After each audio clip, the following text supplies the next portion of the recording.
This is Alan Farley from FX Empire. Dow Component Home Depot reports earnings before Tuesday's opening bell.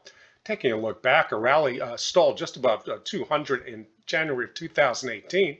Breakout attempts in September and again at the end of 2019 failed, while the stock dropped to a pandemic low about, what was that, about a 2-year low in March 2020. It returned to the prior high and broke out, finally clearing this resistance level at 200, and in about June, getting up to about the 295 level in August. Now that marked the high for the year. It pulled back in this sort of quasi bull flag, finally turning higher and breaking out once again in March.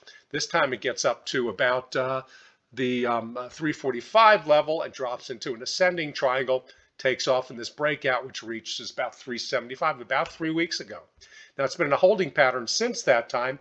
We do now have three rally moves up from this low, which is an Elliott 5-wave pattern, which means we're in the fifth and final wave. So reward versus risk is really starting to turn adverse against new positions. We're also overbought up here on a weekly stochastic, and we're equally overbought on a monthly stochastic if you take a look here.